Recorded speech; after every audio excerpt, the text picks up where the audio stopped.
evening and welcome to Pressure Point. I am your host for the evening, Ken Wotherspoon, and we have a delightful guest on tonight's Pressure Point program. We have the moderator of the United Church of Canada, Dr. Chul Lee. Welcome to Vancouver and welcome to Pressure Point. Thank you. You are a person whose name is getting known across our nation. And I'm fascinated in your life story, which we will refer to again later. But in the story that you bring, you have had 4 names. Tell me about those names. Well, that's a funny story. I don't know whether the people would like that story or not, but I was born in a home which had a sort of,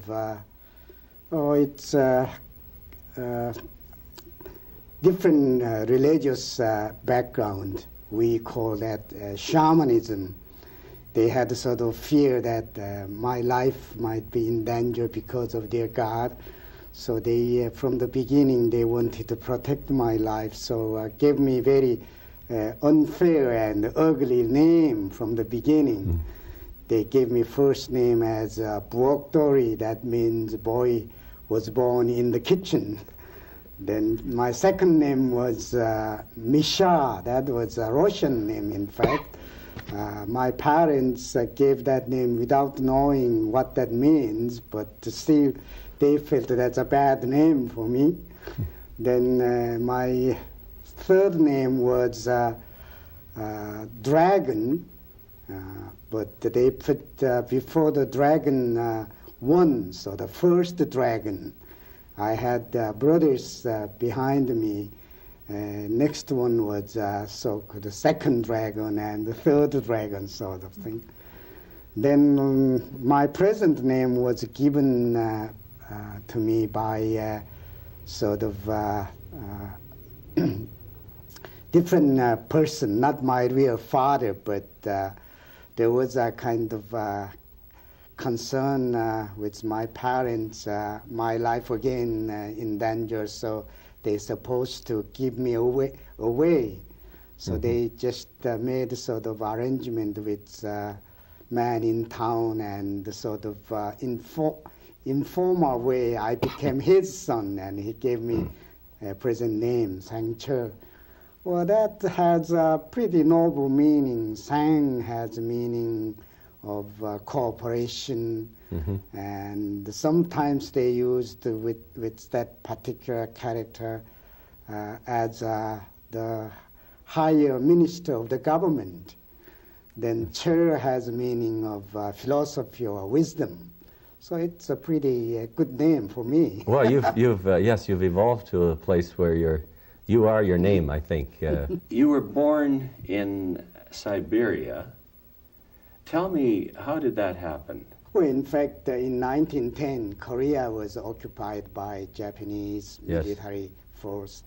Then thousands of people lost their lands or their properties, so they moved out from their country. My grandfather just moved out to Siberia with 2 sons and 1 daughter.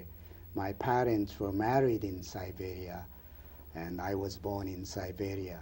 And I stayed in Siberia until came to age of 7. Then the communist revolution came into the scene in Siberia.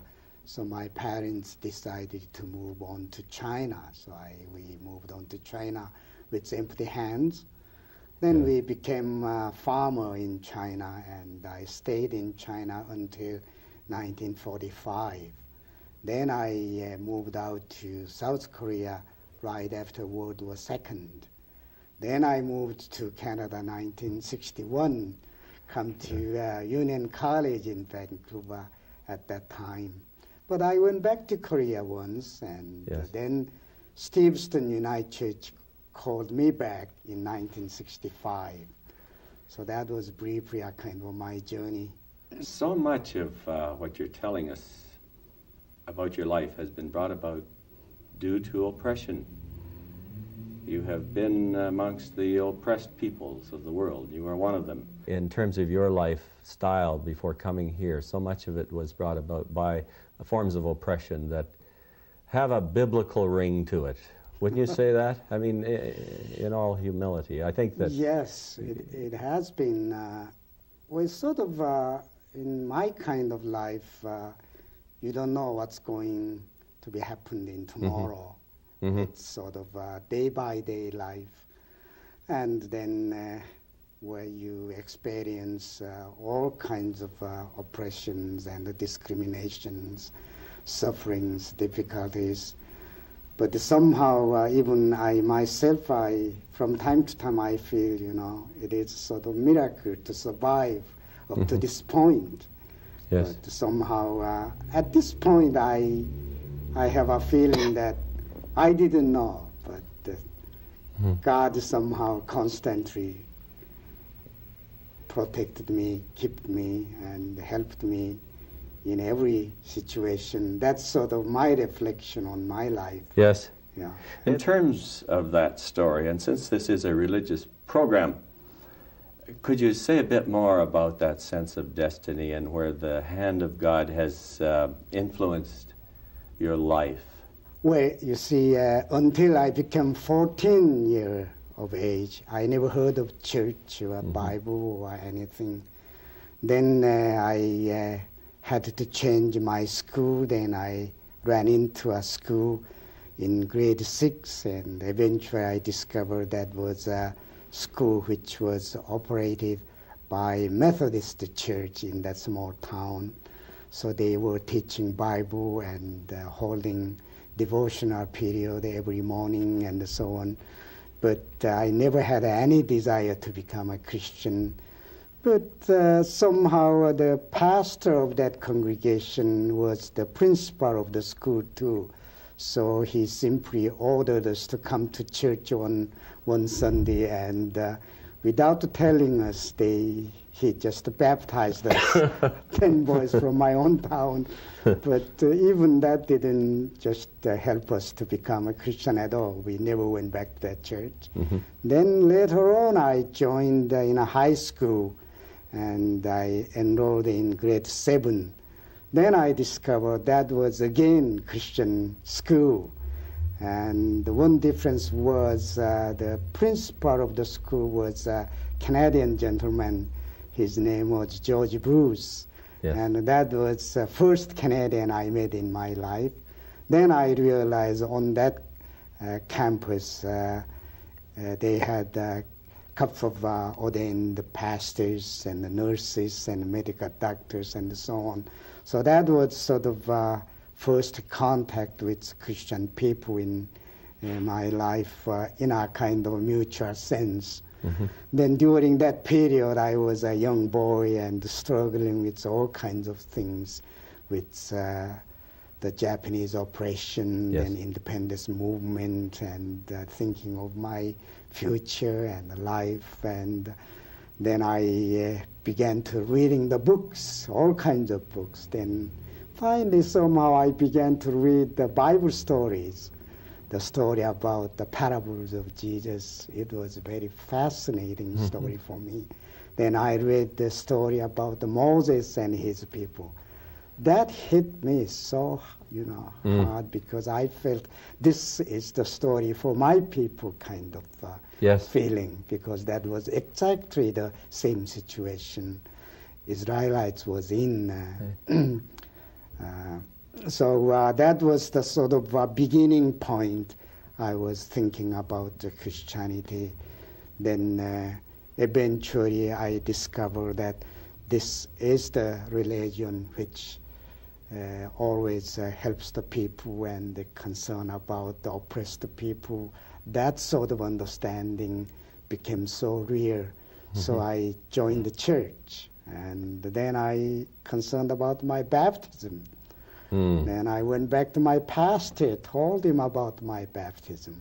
I told him, I strongly feel that my previous baptism isn't really valid, so you have to rebaptize me. But he was a very thoughtful person. He didn't say anything at that scene, but he told me a month later, and telling me that I made up my mind that I will not rebaptize you at all. Then he told me that, you see, you didn't know what's going on in your first baptism, but the God knew everything already. So that's why you became a Christian. Yes. So that he's a simple comment. You didn't know, but God knew everything. In my whole life, that simple words always become so real. Hundreds of thousand events in my life. Yes. I reflect them. I strongly feel that that's true. I didn't know, but somehow God knew. Yes. Many children who have been baptized would resonate what you've just said in their adult years, I'm sure, if we're doing that properly. And then that sense of call to adventure through the oppression, and that's right. You always sense there's something out there in front of you. In fact, when I was about age 19, 20, we were under the kind of system we're supposed to join the Japanese military service. That was early 40s. Mm-hmm. So already the Second World War in a kind of operation. So we all felt once we draft, that's the end of our life kind of thing. Yes. So that's the time I was going to church building every morning, 4 o'clock or 5 o'clock. Constantly I pray to God, if you save me, my life this time, I will offer my life to you. Mm-hmm. It was a vague kind of a promise for me, but somehow he saved my life, really. Yeah. Somehow I get through that war without, disaster. So after World War II, I came out to Seoul, Korea. I had all kinds of temptation, really. There were open roads, many different ways. But somehow I tried to go different ways.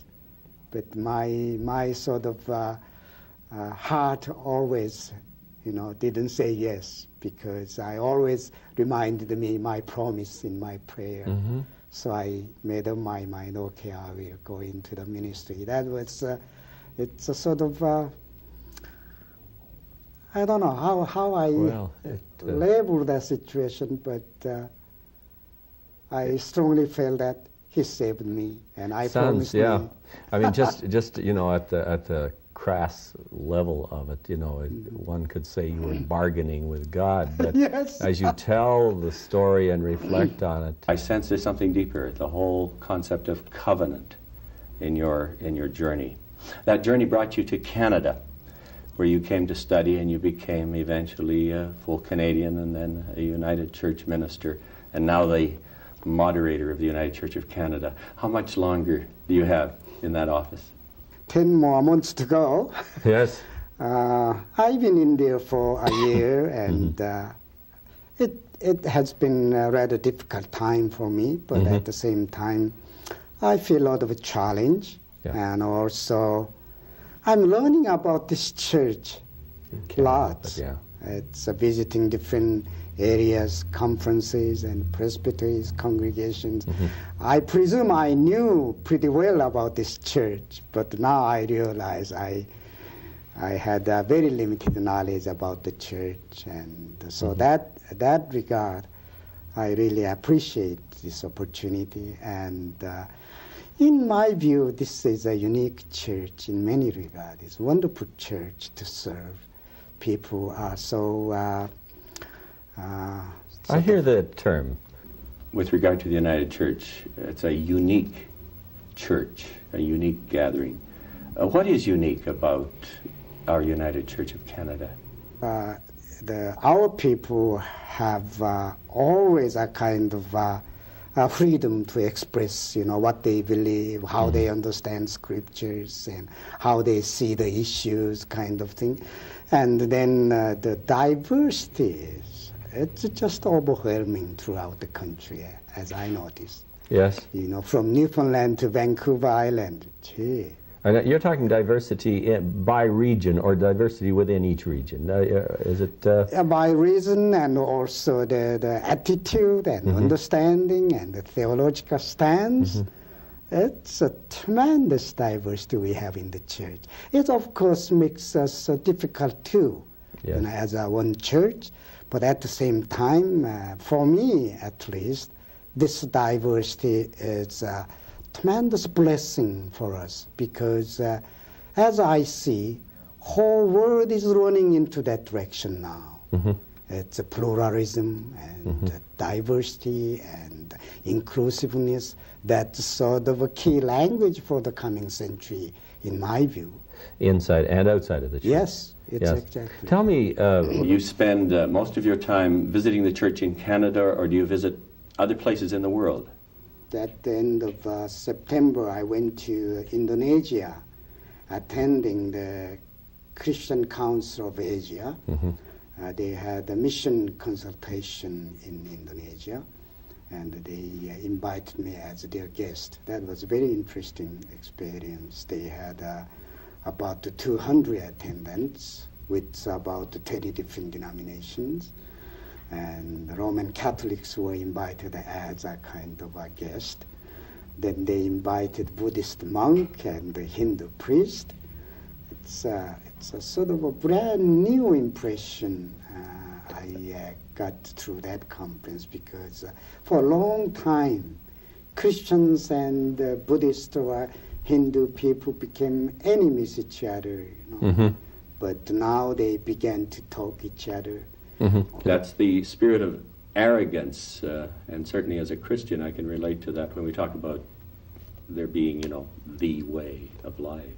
Well, it's in the early period of the missionary movement today, without knowing the depths of the other religions, they usually just label them as a sin or a heresy or a pagan. They use all kinds of negative language, and but more and more they understand each other, and they have a lot of points to respect each other, so that even they call now solidarity among those different religions to serve the Asian people kind of thing. It's a new movement, really. It's exciting. That's a fascinating concept, cooperation amongst the different nations of the world today. Are the religions of the world leading the world, or is the world leading the religions of the world? In fact, as I see, the religious groups now realize that in spite of they emphasize that point throughout the centuries, but somehow they've been suffering with their own divisions and the narrowness and all kinds of things. Then suddenly world become very active to put the people together with something else. For example, the technology, worldwide kind of connections. It's give the orientation of the people. Somehow they have to share all kinds of things together. Then the interdependency of economy throughout the world. I think there is no single country can survive whenever they cut off connections with other nations, including USA or Canada. So that kind of thing. Then communication, we sense the situation of the world daily in our living room through the television screen. Somehow, without knowing, our minds are, oriented to participate in world affairs every day. All this seems to me help the people to understand the world as a kind of, small village kind of concept. So this is somehow, in my impression, creating new vision of the whole humanity. And then, of course, recent kind of radical change of the communist zone. It's a very powerful sign to me.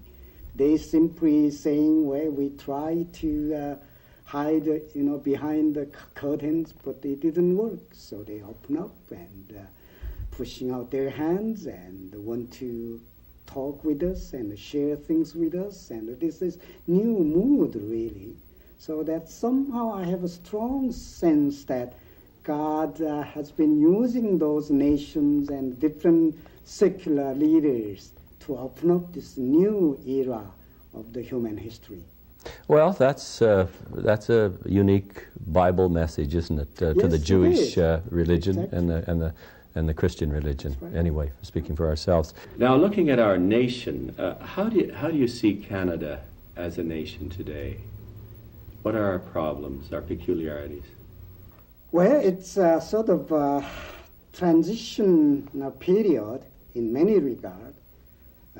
First of all, the sort of demographic change of this nation gives a lot of frustrations to many people. For example, the government statistic says in the year of 2000, at least half of the population of this nation will be non-English or French. This is a drop, very radical change in that area. And that brings a lot of questions. How can we live in peace and share together, becoming one country with those diversities and all kinds of questions, particularly people in the big cities. Yes. I think there is a lot of questions in this area. But I'm the one who believe that diversity is the gifts of God. And somehow this is a tremendous challenge and opportunity for Canada if we're able to manage with diversity. This is a sort of the people who ever come into this country, they come with all kinds of dreams, visions, and with their own value systems, cultural background. We may find a lot of values we may accept with appreciation. So that kind of attitude is important. Openness and inclusiveness, that kind of attitude, we may overcome these difficulties. The whole concept of multiculturalism, Right. then you see as a gift of God to our country. It is. And How is the United Church really responding, if it is responding, to that gift of God? Well, as we have a good number of ethnic congregations and native people, and also we choose the multiculturalism as a theme of mission study for this year and the next year, so that we are taking sort of positive attitude already. And also through these programs, we will learn many different values, so that I see this church already step into that kind of new kind of horizon. So I really wish this church will continue that lifestyle. I always enjoy asking people in your position if they can come to the place where, if you were given three choices about the three priorities which you see for the United Church of Canada in that peculiar, unique calling that you have described, what are those three priorities for today?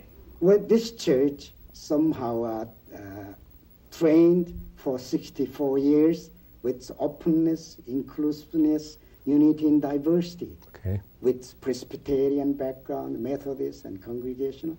Then now, nation becoming multicultural country, whole world is running on into sort of, unity and diversity, vision. Right. And somehow I feel like God already knew in 1925 this is coming. Mm-hmm. So they blessed us with that diversity. Now they are asking us to share your experience with the whole world. It's challenging for me. Okay, that's a big one, multiculturalism. Yes. Mm-hmm.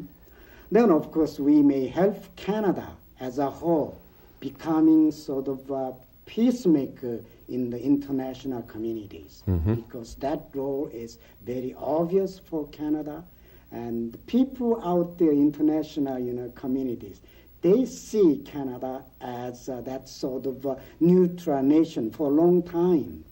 So that is very distinctive role of this nation in the future. And our church should be highlighting That's the right. concept of Church peace-seeking. would like to help this government to perform that role.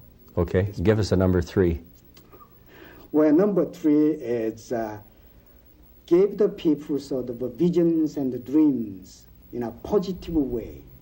We, as you know, we've been sort of very frightened with the couple of issues in the church for last few years, and I notice many people are disappointed and discouraged. But if we see the whole horizon, I think we have good reason to be more positive and become a visionary of the century.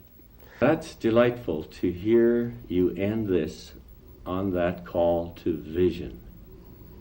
In terms of the controversies which surround your church today, our church, to have you strike that note of optimism to enlarge the vision, and people will respond. Your story, your life story, the delightful presence you bring to the United Church of Canada today is much needed. In the midst of the controversies concerning the issues, the inclusive language, the abortion issue, the question of human sexuality, we didn't talk much about those, but there could be opportunities for that in the future. So much of the question regarding your own unique calling and the story of your life is included in a book which I've been referring to when I talk about the research I've done. It's an autobiography called The Wanderer, and just a delightful book, and I understand it's selling well in Canada. It's a new book, and if anyone is interested in this, I know they can buy this at a bookstore and certainly at any United Church bookshop. Thank you for being our guest, Moderator. Thank you. Thank you for being on Pressure Point, and I want to thank our viewers. I'm Ken Wotherspoon.